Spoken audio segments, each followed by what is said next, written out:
right. Hello, everyone. Welcome back to Comp 3430 Operating Systems. The summer terms they're like punishingly fast, but then when there's 4 days where I don't see you, it feels like it's been an eternity since I've seen all of you. So hello again. It's nice to see all of you. I hope that you all had a really good long weekend. The weather was pretty nice. I went out for a bike ride with my kids to a park that's pretty near our house. And my daughter is, she's 6 and she has been able to ride pedal bikes for quite a while now. But we just got her a bike this past year that's got like handlebar brakes. And she is very nervous about it. She's really, really nervous, and I'm constantly shouting at her. This is my life. I'm constantly shouting at her, squeeze your brakes, because she's just like careening off somewhere and like trying to put her feet on the ground to stop and like, oh gosh, okay. This is unrelatable, completely unrelatable, but that was one of the fun things that I did this weekend, and I hope after you were done your assignments on Friday that you were able to also do something fun this weekend. There's a lot of subtle laughter here that's like, no, of course we were not able to do anything fun this weekend. The next assignment, did you start it already? Yeah, okay, awesome. I will talk about the next assignment, not today, but some other time in the near future. But I really do hope things are going okay. I really, really do hope things are going okay, because it is punishing. This term can be punishing with other courses and all the stuff that you got going on. So what I want you to be able to do by the end of today's lecture is I want you to be able to write code that uses system calls to create and manage a process. Last week, we were writing some code to create processes. So we were using that fork system call to be able to start a new process from the code that we were writing. We've been making new processes start like the day you started using a computer. But now we're able to do that in code. Now we're not double clicking on stuff. We're able to actually write some code that will cause a new process to be created. What I want to spend some time today doing is managing a process. This is in 2 different ways. One of them is I want to be able to synchronize multiple processes. We started a process and then they just both finished eventually. One of the things that you might have noticed when we were running this code that does some basic process management is that the order of output changed sometimes. And we'll find out what is making the decision about what gets to go next in terms of processes later in the course when we think about scheduling. But one thing that we do want to do pretty commonly with stuff like this is synchronize multiple different concurrent things. Synchronize here is, I want to be able to guarantee that no matter what, the order of output here is in a certain order. And so we're going to introduce a new way to manage processes in terms of, I'm going to cause a process to be created, and then I'm going to stop and I'm going to wait until that process is finished before I proceed doing anything. The other thing I want to do with managing processes is forking a new copy of yourself is kind of useless in some contexts. It's useful in many contexts, but in a lot of cases, it's not useful at all. Often what we want to do after we've caused a new process to be created is to actually cause a new program to start. So something that is not our code. I want some other program to start. And so we're going to take a look at another system call that we can use to effectively replace our code section. So I want to take the code section from a file, from an ELF formatted file, and I want to put that into memory, and I want to start running instructions from that program as opposed to my own program. After that, what I want to do is spend a little bit of time thinking about the data structures that our operating system is using to do these things. So what data structures is our operating system using to, for example, represent a running process in a system?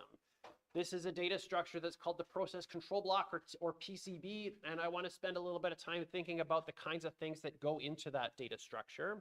And then our operating system will also need to do things like keep track of all of the running processes on a system. So it will have a list of these process control blocks. So how does our system calls to create and manage processes affect the data structures that are being used by our operating system to do this? And finally, what I want to do, if we have time for this, is I want to start to spend some time writing some code where processes are communicating through message passing, specifically using this concept called signals. One of the ideas that we have with processes is that after I call fork, we're going to quickly find out that our processes can't talk to each other. And we sort of saw that already when I tried to change variables in one process. It doesn't cause values in another process to change as well. So once I've done this, how can I send messages around between these processes that are running? And the first one that we're going to take a look at is signals. Before we get to any of that, though, we've got a term test on Friday. We have a term test on Friday. It is going to be scheduled in class. I wanted to give you a chance to ask some questions about the term test. So this is leading to a Mentimeter here that you can bring up. I want to tell you a little bit about the structure of the test and a little bit of information about the test itself. So the first thing is that I'm not going to ask you to program in C on this test. I don't really want you to waste time memorizing function calls. I don't want you to waste time memorizing arguments to function calls, because that's stuff that you can look up on the manual page when it's necessary. I'm not going to ask you to do any programming in C, but I might ask you to write some pseudocode. I might ask you to write something to me that looks like Python ? But it uses similar function names to what we're doing. So like, I would want you to be able to know about using the word fork, for example, to cause a new process to be created. So I'm not going to ask you to write any code in C, but I might ask you to write some pseudocode. And you're not going to be graded on syntax or compilability of the code or anything like that. It's more about the concept of what's going on. The emphasis of what we're going to have on the test itself is going to be on the learning outcomes themselves. The learning outcomes are all stated in the course schedule. The bulk of what we've been doing in this course up until like Thursday of last week is file systems. So like lots and lots of file systems concepts, thinking about inconsistency in file systems, thinking about the data structures that are used in common operations, that are manipulated in common operations that we're doing on file systems. The material is going to be up to and including week 3. So that's going to be up to signals. I'm going to put the hard limit at signals. There are 2 different interprocess communication concepts that we're going to talk about this week. One of them is signals, and the other one is pipes, but we're not going to have pipes on the term test at all. Signals is the farthest that I'd expect us to go for this term test. Seating for this term test is going to be assigned. It will be in this room. On Friday morning, I will send an email to you with what seat number you need to sit in. The exam will have your name printed on it already when you arrive in the room. I'll also post on the course webpage a map kind of laying out where tests are physically located in this room, so you have an idea of where you should be going to sit. If you made previous accommodations or previous arrangements to write your test in an alternate location with Student Accessibility Services, they will have the test that has your name written on it already. Please bring some photo ID with you. It doesn't have to be a student card necessarily. Driver's license is fine. Passport is fine. Just something that has a photo with the name that you use, your preferred name on UMLearn. The format of the test is similar to what I've posted up on that sample term test. So generally, the structure is going to be, I have a question, here's the question, the context of the question, space to answer the question, and then the learning outcomes that are being assessed for that specific question to give you some additional context about what I'm asking about.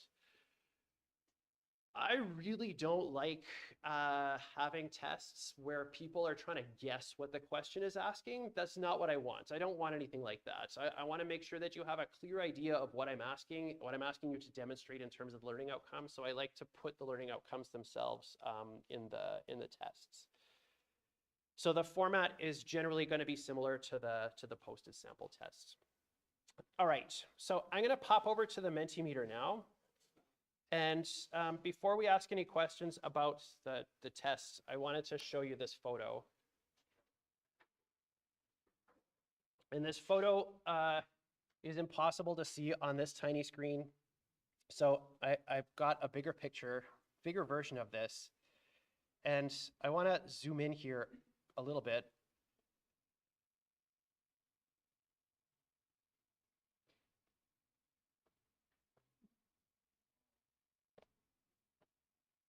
I took this photo.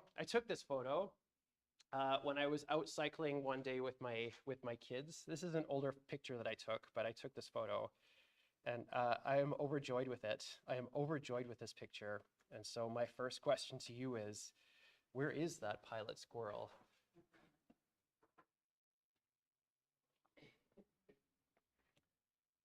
I'm going to give you like 10 seconds to answer this question.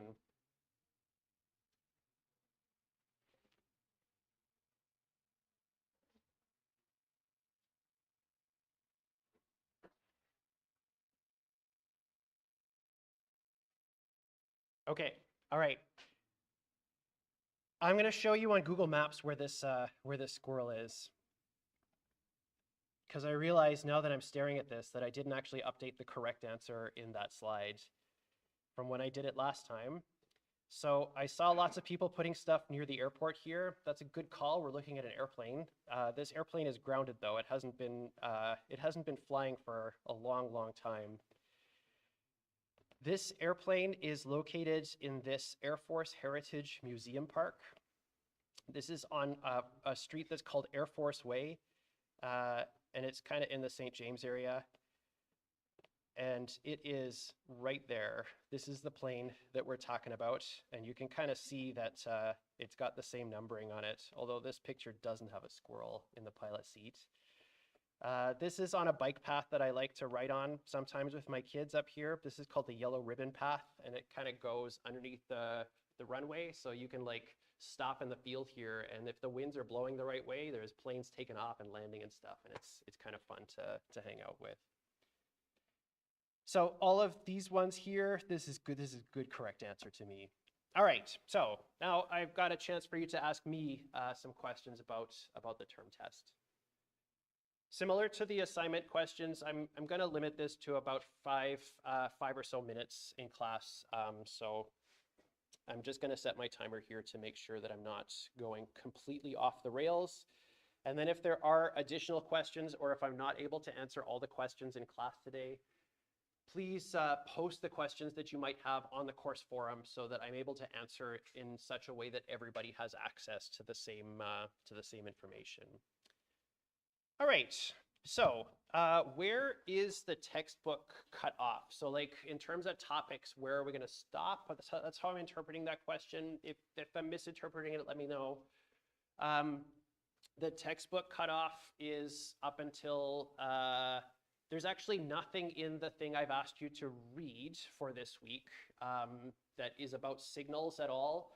However, I will say that as I posted on that news item, I'd suggest that you watch the video to get a better idea, because I do actually talk about signals in that video, although I will also talk about signals in class today or tomorrow.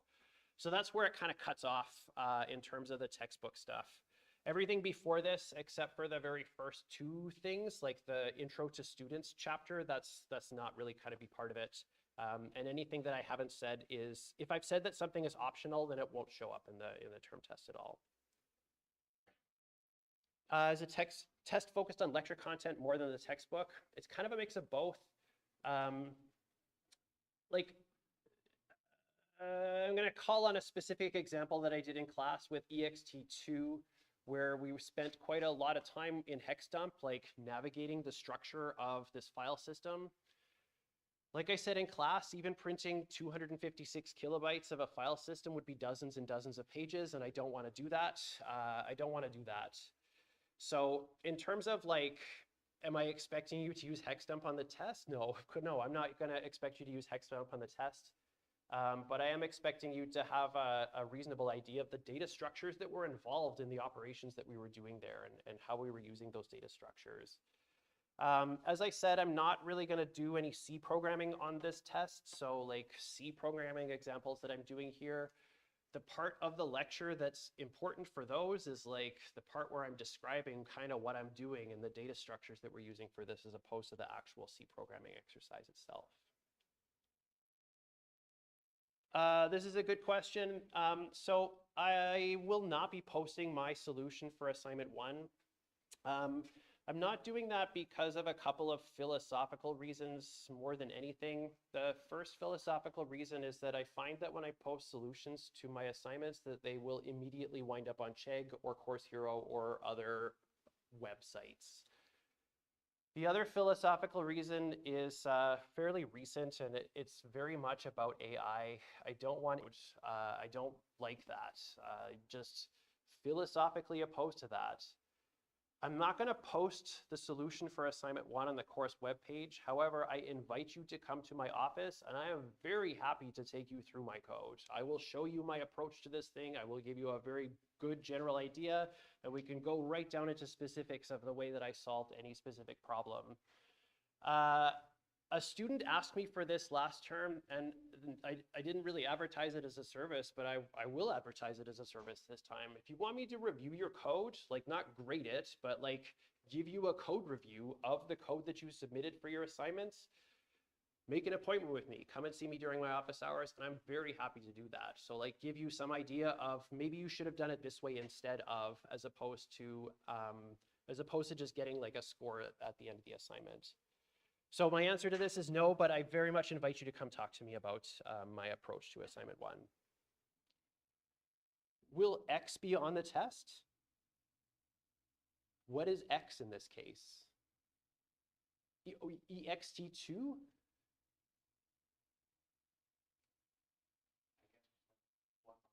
What's on the test? I'm going to emphasize again the learning outcomes. So I'm going to come over to this folder, and I'm going to go up to summer, ROAS, syllabus, schedule. So schedule.pdf. I'm going to open up this document. This is the same as the schedule that we have up on the course webpage. The thing that you should look at in terms of what's going to be on the test are these learning outcomes that are stated in each of the sections. Those are the things that you should assume to be eligible for assessment on the test itself. It looks a little bit nicer on the web page, but one thing I'll note, because I'm looking at it right now, is that RAID will not at all be on the test. In terms of what's going to be on the test, I'd say look at this. This will be a solid idea of what you should expect to be on the test. The sample test has 4 or 5 big questions. Is that the amount of questions that we can expect? The number of questions is going to be about the same as that. I tried to break up some of them to be a little bit smaller. So be more direct targeted questions for some part of it, but you can expect it to be about approximately the same length as that one, yes. And I'll do one more question here. This is a great question. Are we supposed to know the various offsets and arithmetic stuff for file systems? I don't know if you could tell based on me having to get a calculator out to do like translation between hex and decimal, but I'm terrible at arithmetic. Like I don't think I could do basic arithmetic without a calculator anymore, which is terrible, which is really, really terrible. But I also don't think that it's fair for me to expect a bunch of other people to do basic arithmetic without a calculator if I can't even do basic arithmetic without a calculator. That then kind of leads to, do you need to know about the arithmetic stuff, and do you need to know about various offsets? I don't know where the fat is. I don't expect you to know where the fat is like as an absolute offset, but I'd expect you to know what that data structure does and what it's being used for in the file system, as opposed to like trivia stuff related to kind of where it is and that sort of thing. All right, I'm going to do 2 more questions. Yes. Okay, so these are, all right. What distro do I run? I use Ubuntu. I have used Pop! OS in the past, but I tend to just stick to Ubuntu. I'm becoming philosophically opposed to Ubuntu too, but for like stupid reasons, stupid non-technical reasons. I'm annoyed, and you can shut your brains off for a second if you want. I am annoyed that Ubuntu is like trying to ram snaps down my throat. I don't want to use snaps. I want to get Firefox packaged as a deb package. I don't want to have a snap version of Firefox. I don't want to have a snap version of Thunderbird. I just want a deb package of it. So then you might ask, well, why don't you just use Debian instead of Ubuntu? And I don't have a good technical reason for that, other than I've been using Ubuntu for my entire life at this point. Yes, I'm going to say yes. The sample test represents the same level of difficulty as the real one in terms of the kinds of questions that you could expect in terms of the learning outcomes that are being assessed. All right, so I'm going to pop back to my slides. And like I said, if there's still a burning question that you have about the term test, I'm going to politely ask that you ask that question on the course forum. Again, I want to make sure that everybody has access to the same information. I don't want someone who's able to come to my office to unintentionally get extra information about the term test that not everybody has access to. All right. So I got to find my slides here. Here they are underneath my bike route. What I want to think about now, and what we're going to be thinking about here, is what does an OS need to know about a process? So I want to spend a little bit of time taking a look at the two programs that we wrote last class. And the question that I'm ultimately going to have for you in terms of these two programs that we wrote last class is, what kinds of things does the operating system need to keep track of on our behalf as we're asking it to do these different things for us? The way that I want to approach this is that I'm going to be stepping through each of these two different programs by line number, and this is the same Mentimeter, so if you're connected, you shouldn't need to connect again. I'm going to step through each line of this code, and I want you to generally answer the question, what does the operating system need to know for that specific line to be able to do what it is that we are asking it to do? I'm going to go back to the Mentimeter and move to this slide, and then I'm going to just leave this in the background. Did it kick you out? No? Or do you just have another question? Yeah, okay. My volume is low. Thank you for being the voice of people that are not physically here today. I'm going to go up to here, and I hope that I am not clipping right now. And it looks like I am just a little bit, but I am hoping that this should be better. I'll go down just a bit. Okay. All right. Thank you for being the voice of people who are not here today. So I've got the Mentimeter slide open. I'm going to go to my terminal here. And what I've got open right now is this is basic.io.c.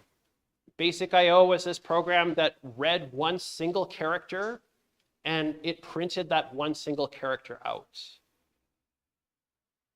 I'm going to make my line move down here to main. And what I'm going to say is that I've asked the process to start running. As I get to line 6 here, what does my operating system need to know to be able to do what I'm asking it to on this line if I start my program? I'm going to pop out of here, and I'm going to bring up my Mentimeter in the background so that I can have access to it at the same time. And I'm going to just write down stuff that I see showing up here in the Mentimeter. So it needs memory address for instructions.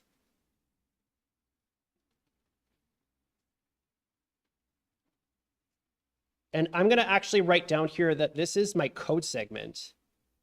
So I'm going to ask you all to visualize this in your brain and tell me if you have visualized this in your brain before.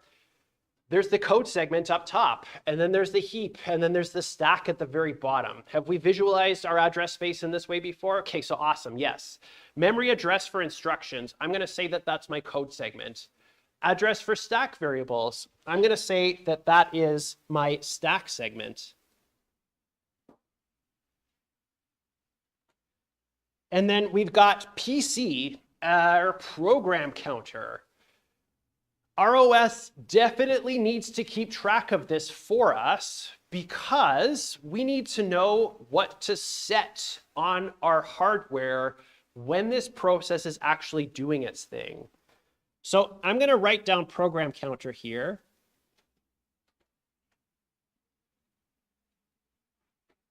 And I'm going to annotate this, and I'm going to write the word context.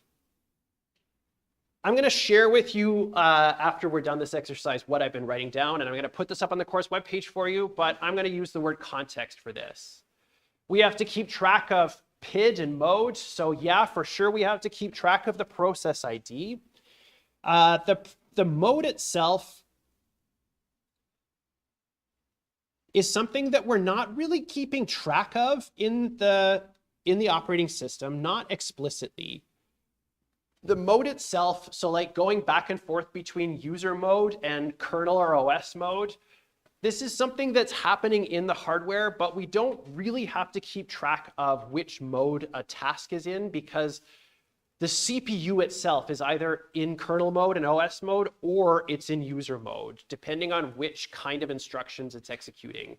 If I'm running operating system code right now, we are in OS mode. If I'm not running operating system code right now, I am in user mode. Needs to know which blocks are free to allocate. Yeah.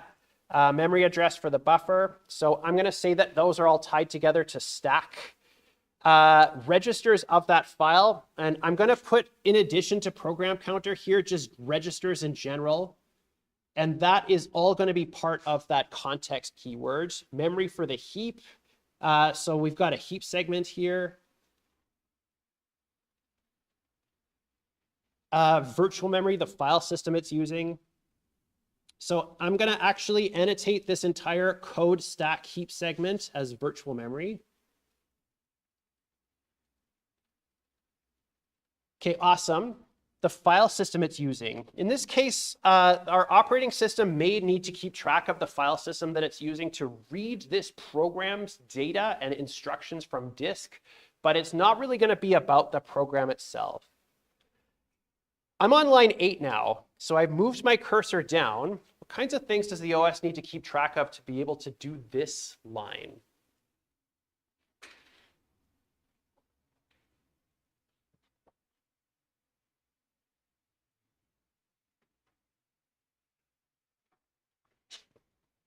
Standard output. Yeah, okay. Open output streams. Yes. Communicating with the shell and echoing out characters and flushing it, the state of the open file table, the output stream. So yeah, this one is the key word here. This is our open file table idea. This is something that we were working with in assignment 1, where we were kind of trying to keep track of state of the open files that we've got right now. Standard input and standard output and standard error are entries in the open file table. They are entries in the open file table. When I write to standard output, and I'm going to actually step out of this program right now, I'm going to make this, and I'm going to run this strace program that we did last class, strace basic IO. And the system call that's being made here is write. And printf is printing to standard output. Write, the very first argument that we pass to write, is the file descriptor that I want to write to. And our file descriptor here is for standard output. It is file descriptor number 1. That means that it's entry number 1 in the open file table. And so standard outputs itself is going to be this file that we're writing to in this system in terms of system calls. So the state of the open file table stuff, the output stream, these are all true in terms of what our operating system is managing for us. The last line I'm going to stop on here is line number 10, and then I'm going to skip past the other lines here. If there's anything that you think is different about what this line is doing, say it now, but I'm not going to dwell too long on this other than to say we're reading standard input here as opposed to writing to standard output.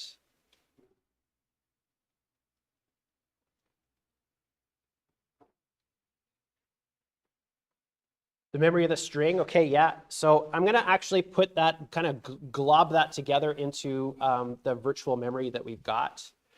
The state needs to be in wait. Okay, good. I really like that. When I call getChar here, we're doing that blocking thing. And I'm going to write the word state in my list of properties here. and I'm going to explicitly use the word block. I want the word block to be in your vocabulary when you're talking about waiting for something.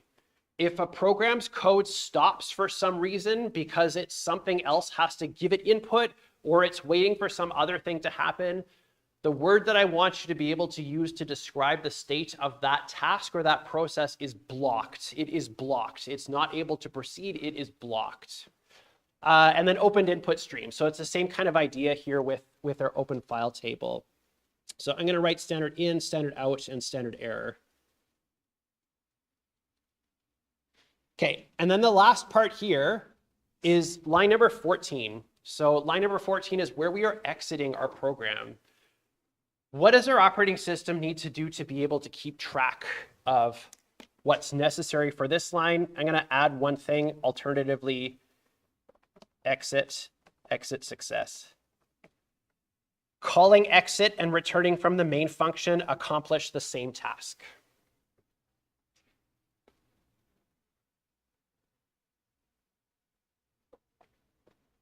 We need to change the state to ended. Yeah, absolutely.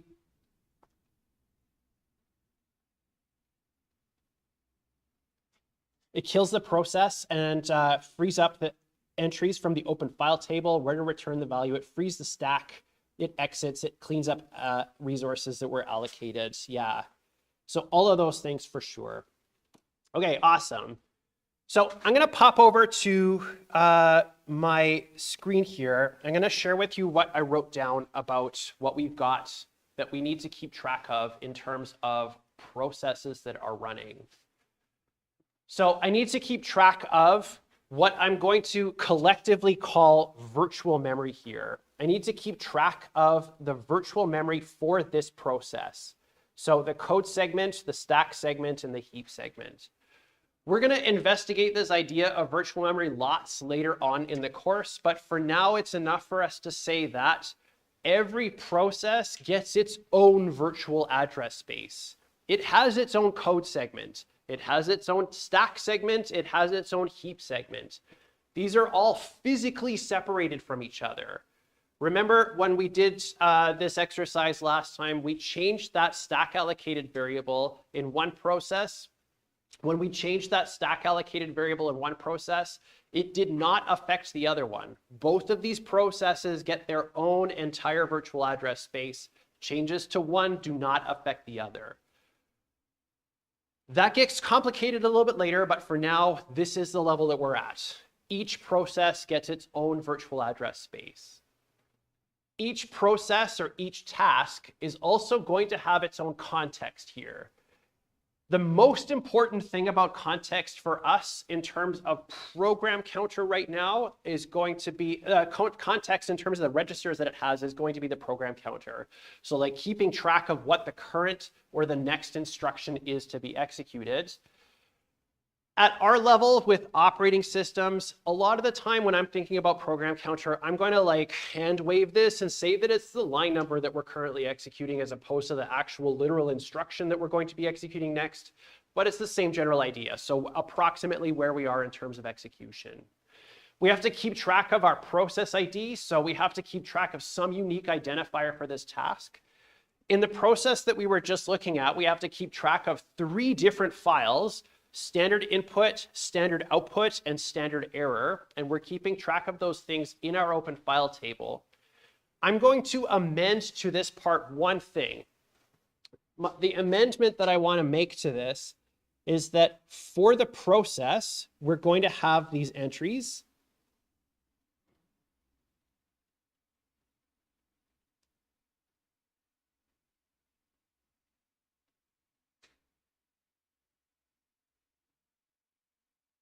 And we're going to have this for the system.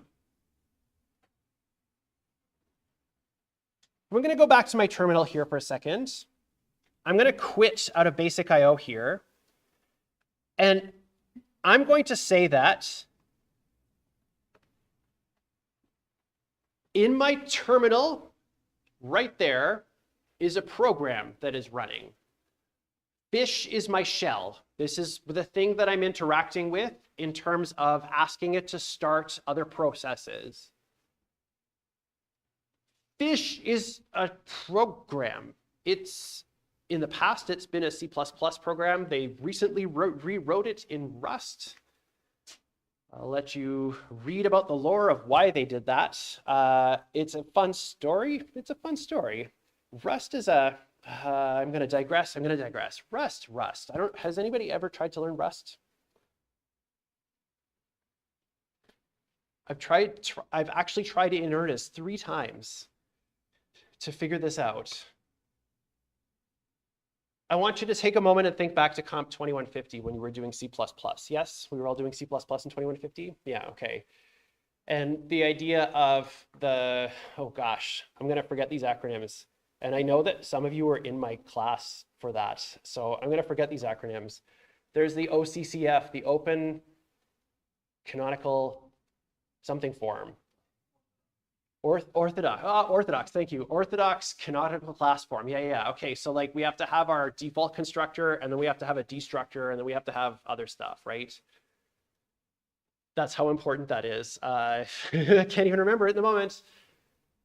We have to have that stuff. And with C++, there's this idea of basic ownership of like structures. When I pass a structure or a class instance to some other function, I'm kind of giving it ownership.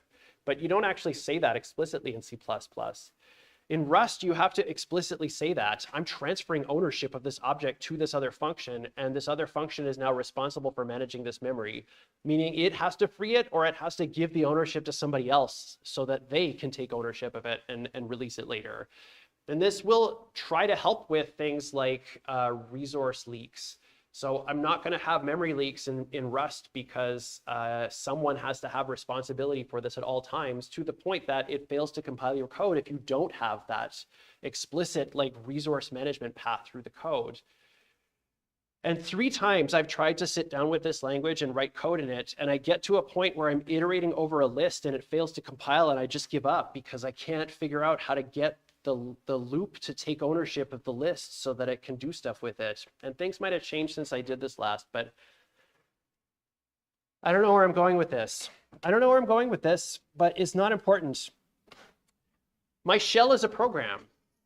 When it prints out 01:07 process management in parenthesis main and then an X, it is printing to standard output. When I run basic IO, fish itself is calling fork, and it's asking for this process to start. And when it does that, the process that I'm running here is able to print to the same standard output that fish was printing to. And when I enter something G and I press enter here, fish is able to take control again and print to the same standard output as it was before. So I've got a standard output at my process level, and I've also now got a standard output that's kind of at the system level that's being shared between these 2 different programs. They are both writing to the same standard output, ultimately. They're both reading from the same standard input, ultimately. Different programs in different places in the system are not necessarily sharing that same standard output, but these 2 are sharing the same standard output. So we've got 2 kind of copies of this, one for the process and one for the system. The last part that we've got here is the state of our process. So we had blocking ended. I'm also going to add to this running or ready. Our textbook describes running, ready, and blocked, I think, just as the 3 states that are in it. There are many more in Linux, but the key things that I want us to be able to think about here are there are states that this task can be in. We know now that there's this keyword blocked, but then there's also running. It's actually running on the CPU, or it's available to be run on the CPU. So ready is it's going to be able to run on the CPU. I want to go back now to the program that we had that was called process management .c. And this program was a program that we were using to demonstrate the use of this fork idea. Fork is this kind of strange looking function because it ultimately appears to return twice to our code.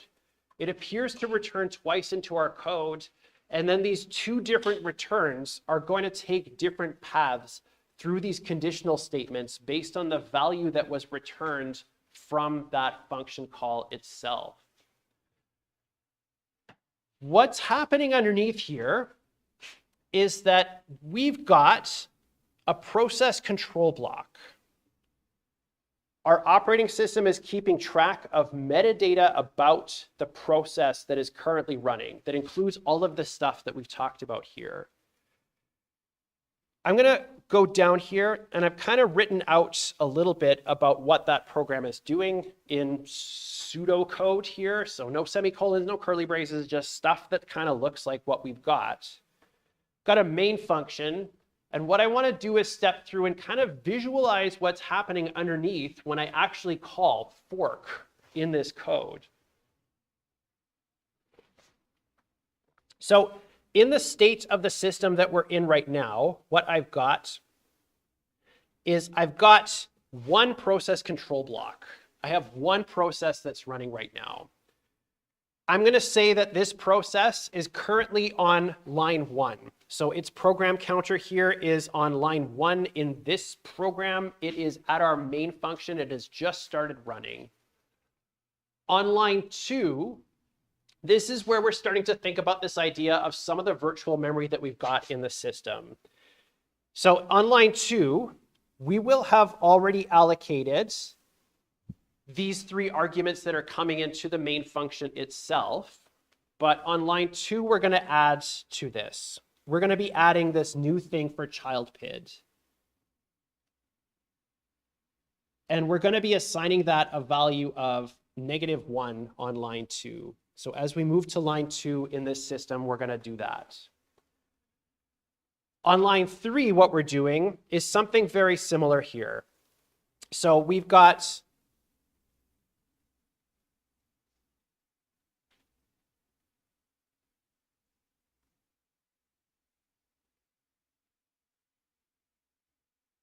on line 2, what we've got is child PID, and on line 3, what we've got, as we move to line 3 here, we're allocating a little bit more space on our stack for this thing that's called letter, and we're assigning that a value of W here. On line 4, we're calling printf, and when we call printf, we're using the standard output file descriptor in the write system call ultimately to be able to produce output on our terminal. On line 5 is kind of where the interesting stuff happens here. On line 5, what we are asking our operating system to do is to duplicate the process control block that we have allocated here. I'm asking it to duplicate my PCB. So I'm not really going to return twice. I'm actually literally asking my OS to take that process control block and then copy it and then paste it into memory here. When I copy and paste this, when I duplicate this process control block, the program counter in both of those copies is going to be the same. The stack memory content is going to be the same. The heap memory content is going to be the same. The code segment is going to be the same. It's a duplicate. It is complete duplicate of the original thing. So when I get to line 5, what I'm doing here is quite literally copy and paste.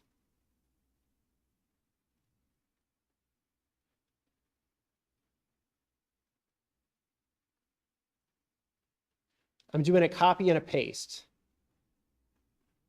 Our OS is going to do that a little bit more elegantly than I was able to do it, but we're going to copy and paste this whole thing, and we're going to assign internally in our operating system a new process ID for this process. I'm going to pick an arbitrary value here, but the process ID that we get for these processes is going to generally be like an incrementing counter as time goes on, but it will be unique for every task that's in the system.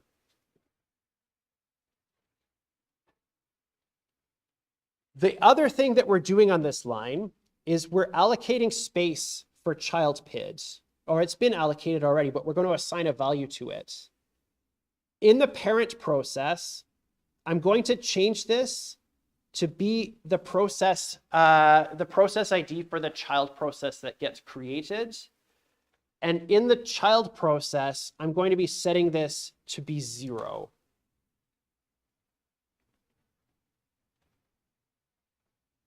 So I'm going to take a second because I want to think about this in terms of like a little bit of assembly language stuff. And I want you to try and think back to Comp 2280 or other assembly languages that you've done. But when you are returning from a function or a subroutine in LC3, there's a register that you set that says this is what the return value is. And that return value is ultimately going to be part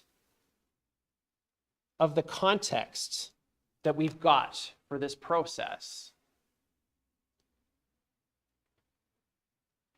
So when each of these things are returning, I'm going to change the context for the process control block for the first process that I've got here. And I'm going to change the context for the process control block for the next one that I've got. And then there's a bunch of assembly language instructions that are going to do all the stuff that we need to do to move that register's value into memory for where that variable is that we've got for the child PID. And then at this point, what I'm going to do is I'm just going to start kind of arbitrarily saying that one of these processes gets to go next. We've got 2 tasks in our system now. Before we just had 1. Now we've duplicated this process control block. They're both going to have the same program counter.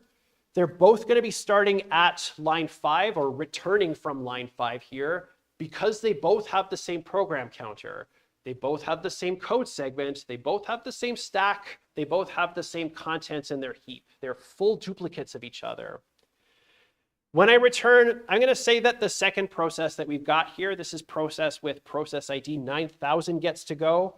And it's going to start to ask this question here, is child PID equal to 0? And it is. So on line 6, it's going to change the value of this to Z. It's going to keep going.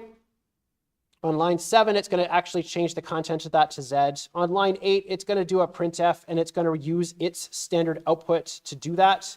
However, both of these standard outputs are going to refer to the same standard output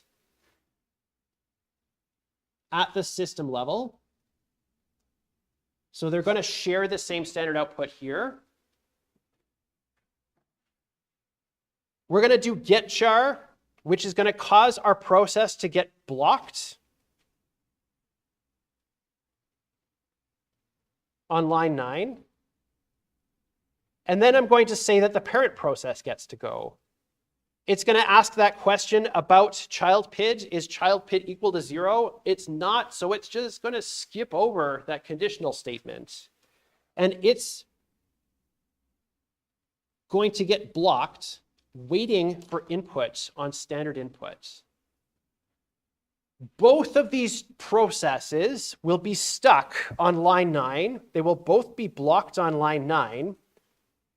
And they are both going to be stuck trying to call read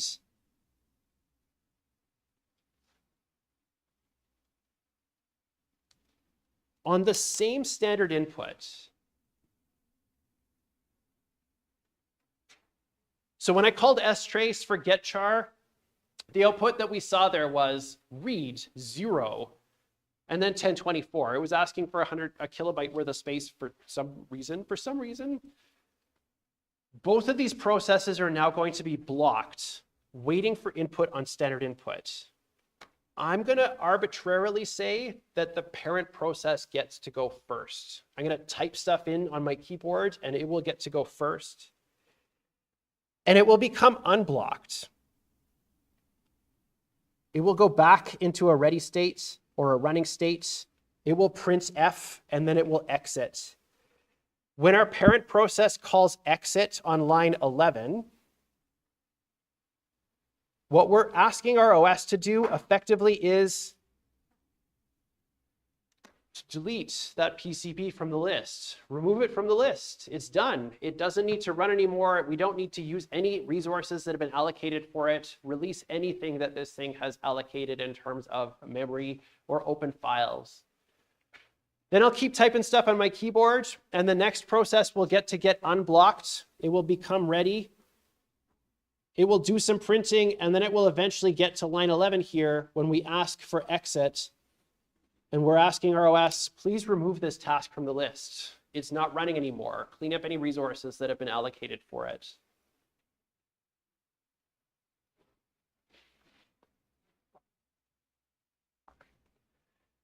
So the big idea here is that we've got this process control block. We have this structure that's used in our operating system to represent a currently running process. The really key things that it's got are things like context. We have a set of registers that are used to describe the current state of this process. That includes things like the program counter. What instruction or what statement are we going to execute next? When I ask my operating system to fork, what I'm asking for is, please duplicate this process control block. Duplicate everything. The context, the allocated virtual address space, so the code segment, the heap, and the stack, duplicate everything. And then once we are then proceeding to run in the system, our operating system will make decisions about which of these two tasks is going to run at any given time. Both of these tasks, because they are duplicates of each other, share standard input and standard output. This is still one thing. I'm not duplicating standard input and I'm not duplicating standard output, but instead I'm duplicating the reference to the system level standard input and standard output. Ultimately, what this gets us to, if you recall back to last class last week, is standard input and standard output are references to that PTS or TTY idea. So I've got this teletype or this pseudo terminal that is standard output for this process. That is standard input for this process. And those things are going to be shared between the processes that we've got. All right, are there any questions about this before we move on?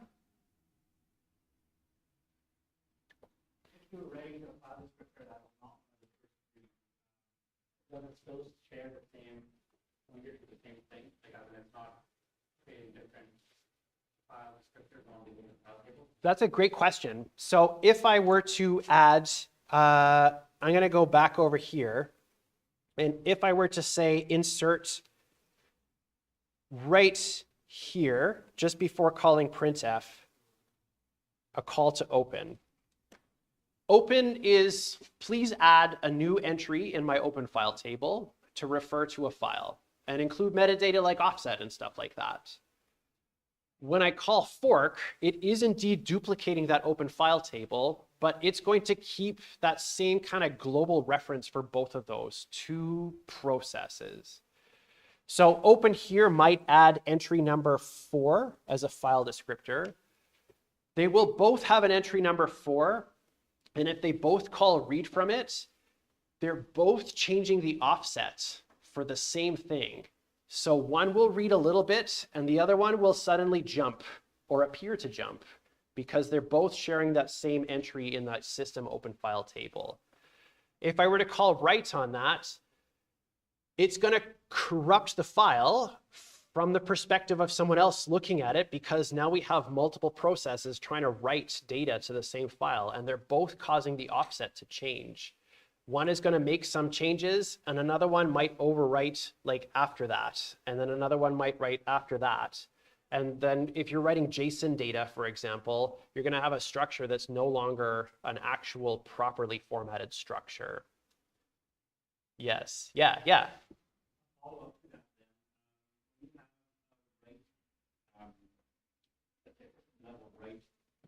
The string that you want to write, etc.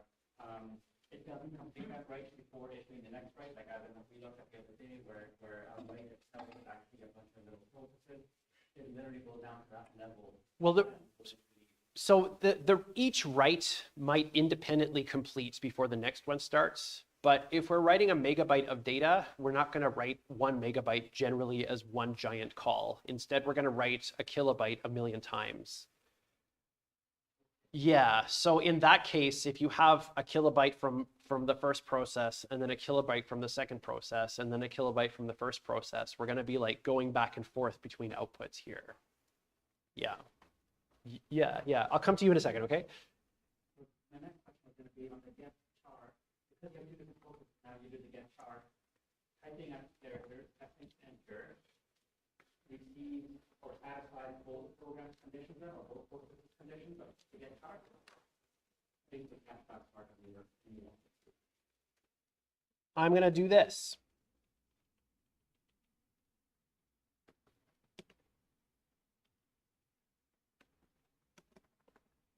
So this is process management. I'm going to call fork here. I'm not going to print anything out, but I'm going to call fork, and then I'm going to put char. I'm going to print f. And I'm going to put this in square brackets, and then I just won't type in a square bracket so that it's clear to me what's actually in there. And then I'm going to compile this.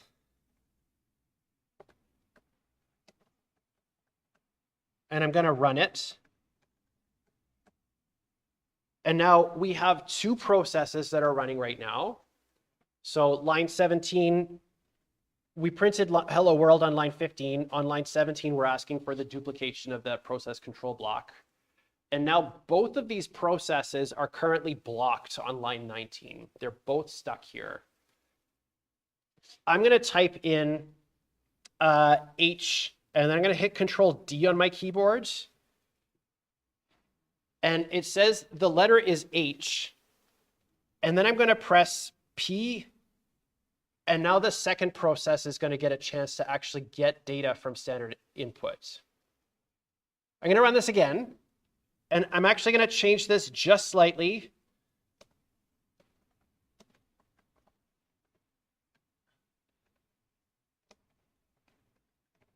So I've added to this line, I want to print out what the process ID is that actually wins. We can see the two process IDs here on standard output. I'm going to make this. I'm going to run it. We're blocked on get char on line 19.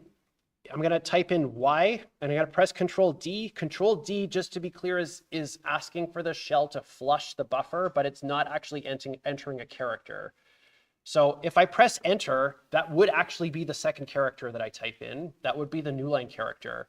Control D just says take whatever has been entered right now and give it to whoever's asking for that information without adding a new line to it. So I typed in Y and I pressed Control D, and we get from PID 361, which happens to be the parent. And then when I type in L here, now I'm getting another read from standard input succeeding. So the first one succeeded, it printed that out after I pressed Control D, and then that process exited. But there's still that child process that's sitting around there waiting on standard input for some additional information. So I type that thing in and it succeeds. The order of operations here is, as far as we are concerned, right now, arbitrary. I don't get to choose which of the child or the parent gets to go first. It just kind of happens to be one or the other here. I'm going to come to you in a second, and you had your hand up earlier. Yeah. So just to clarify about that specific thing. So basically, you type in a character, and it arbitrarily chooses the parent or the child. Yes. But then the other one that didn't get the character, it still needs a character, so you have to type in one more. Exactly. So they are both blocked. We have two process control blocks after finishing line 17 here. On line 19, both of them changed to blocked because they're both waiting for input on standard input. When I give input to one of them, they're both asking for exactly one character on standard input.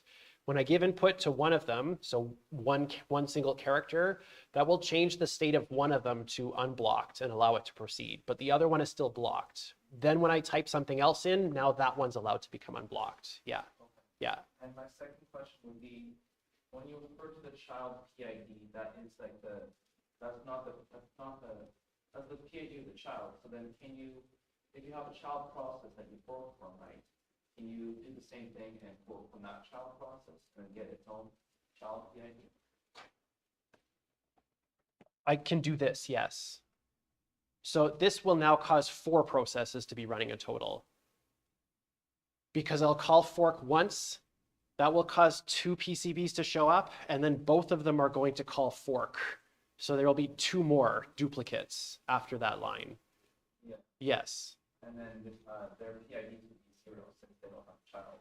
The value that's returned from fork will be 0 in the child process, yes, but every process has its own unique PID.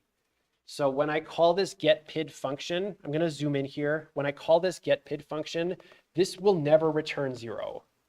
GetPID will never return 0. The return value that we have from fork is what we are going to use to communicate to other processes eventually. So I just want to know if I am the child process or if I am the parent process in this relationship. But getPID itself, every process has an ID, and so getPID will never return 0. Okay. Yeah. It's like mitosis. Is it mitosis or meiosis? I don't remember. But yes, good point. We're separating the cell here, and both cells have copies of everything, basically. Yeah, yeah. Yes. I wanted to ask if they have the same buffer. Like if you enter the string instead of a char, would the second process automatically pick up the next word? Or I'm going to comment this out so that I don't wind up having a million processes running on my system. So your question is, I'm going to make this and I'm going to run it.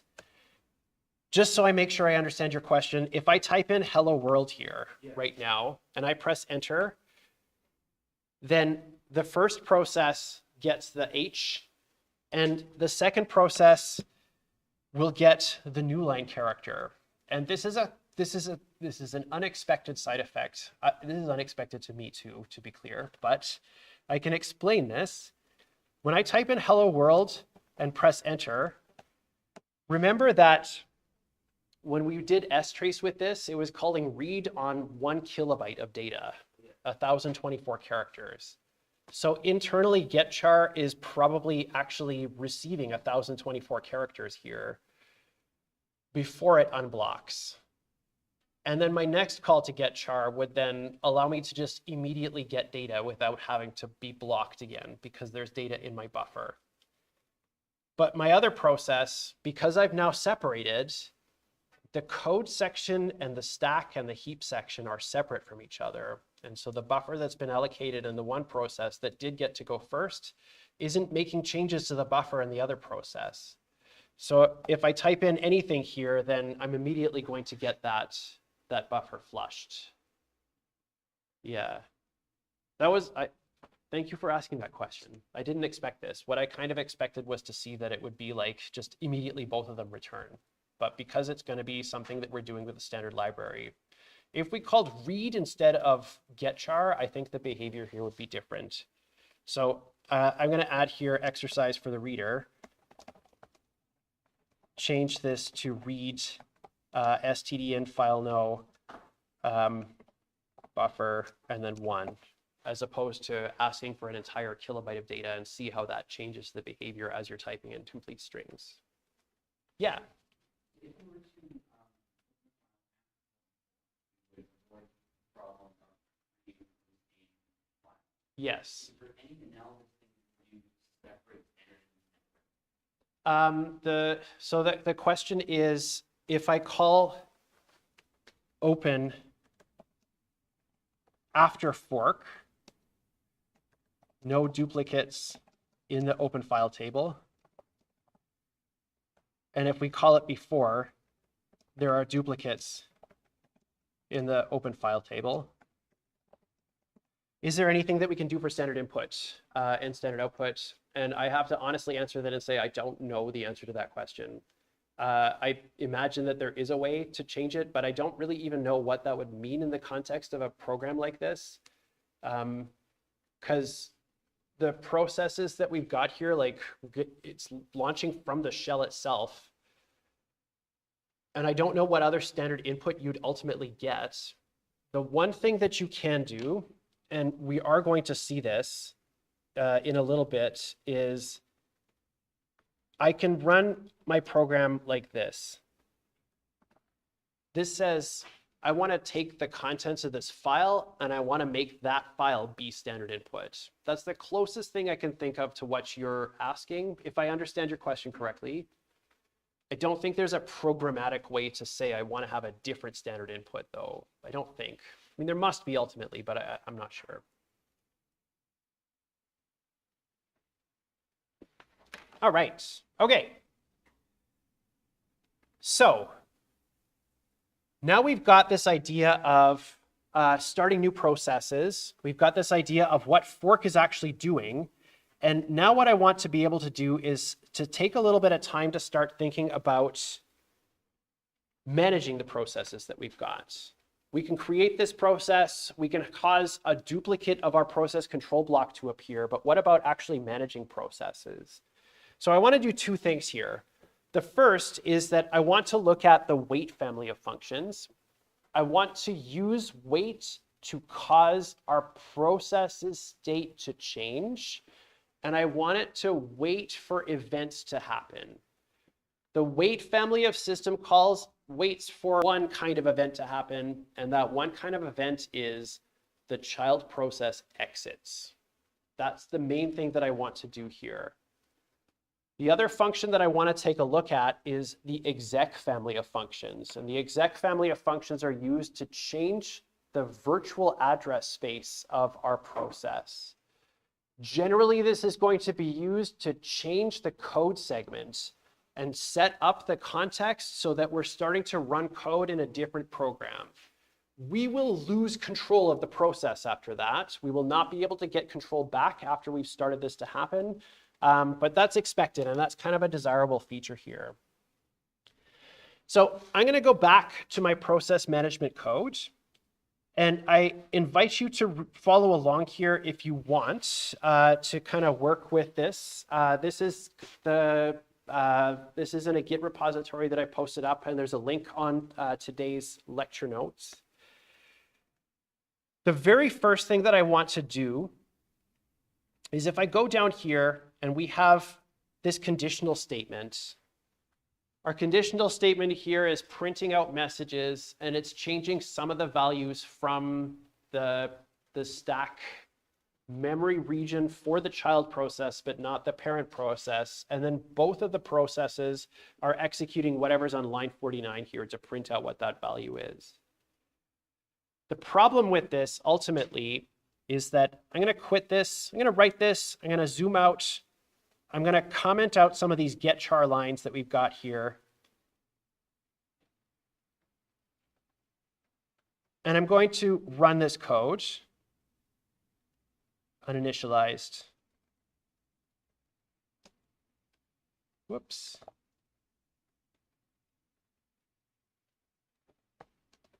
W. I'm going to make this and I'm going to run it. The problem with this is that when I take a look at the output here, the order of the output can potentially change each time I run this.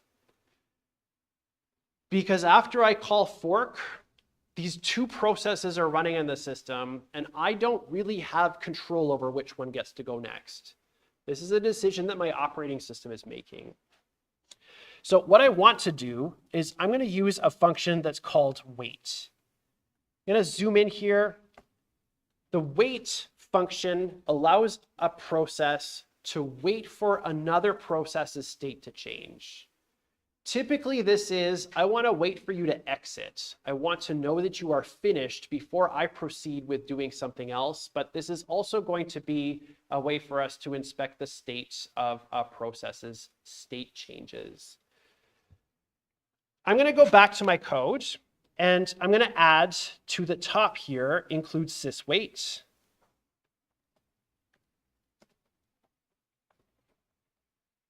And I'm going to go down to the bottom to this conditional statement here.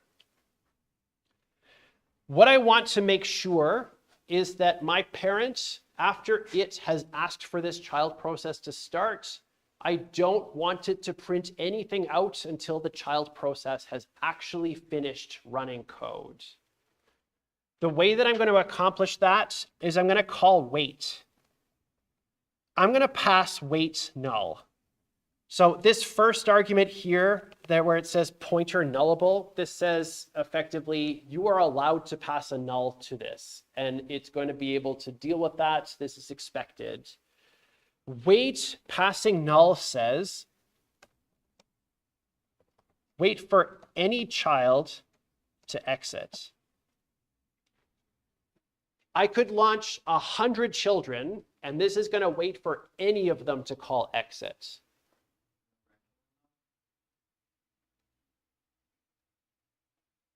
I actually don't know the answer to that question. No grandchildren. I don't know if this is going to wait for any grandchildren to finish. No, I don't think so. But normally you'd also have your children waiting for their own children. Yeah, responsible parents and all, yes. I don't know the answer to that question, but I invite you to find out and tell me. Yes, I invite you to find out and tell me.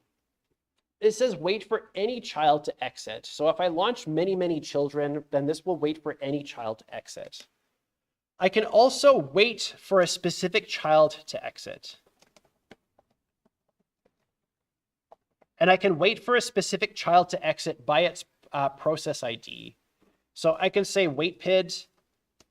The PID that I'm going to pass in here is child process. So recall that when we return from fork, in the parent process, this child process value is going to be what the process ID is for the child that we've got.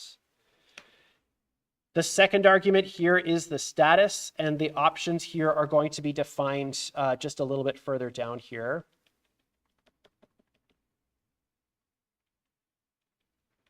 But I'm going to pass 0. Both of these effectively mean the same thing in the context of what we've done. We've launched one process, and I want to wait for that one process to finish. So I'm going to quit this. I'm going to make it, and I'm going to run process management. And this will just end immediately. But what's happened here is that the child process has been forced to finish before this hello from parent prints out. So this line here, the value, if a value is 80 in that line, in that child process, has to finish. It has to be printed out before the parent is allowed to proceed. Waiting here for my child is going to cause my state to become blocked. I am going to get stuck here until my child process exits. If I were to do something like this, so I'm going to make this, and I put getChar in my child branch. Both of these processes are now blocked. My child process is blocked, waiting for input on standard input. The parent process is now blocked on line 52 here, waiting for the child process to finish. As soon as I press enter here, what's going to happen is my child process will become unblocked, but my parent will stay blocked. It's going to be blocked until the child exits. My child process will become unblocked, and it is going to proceed after the conditional statement, print that value out and exit. Once it exits, then my parent process will become unblocked. It will print its 2 messages out, and then it will also exit. So I'm going to hit enter here, and they're both going to exit at this point. Yeah.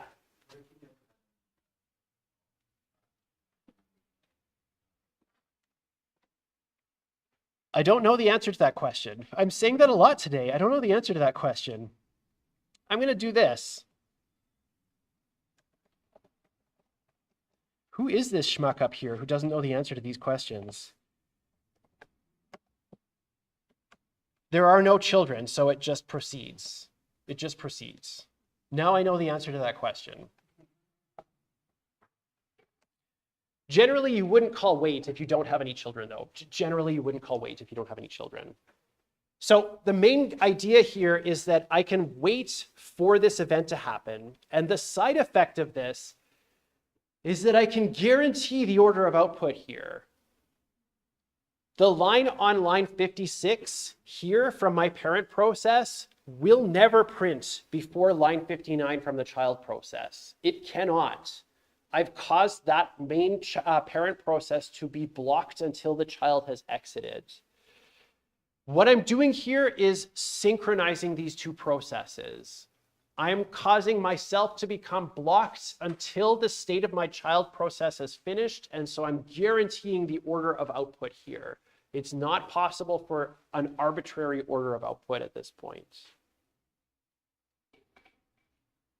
All right, so what I'm going to do is next class, we will take a look at exec. That's tomorrow. We'll take a look at exec. We'll take a look at signals, and we'll take a look at pipes tomorrow.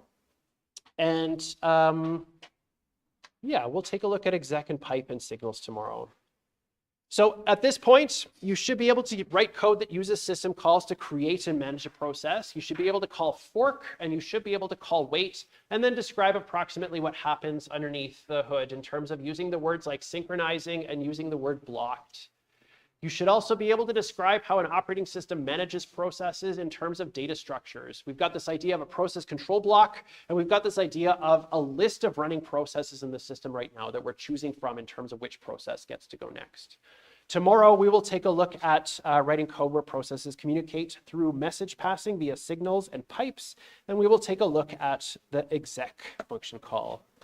That's it for today. I hope that you all have a good day, and I will see you tomorrow. Bye, everyone.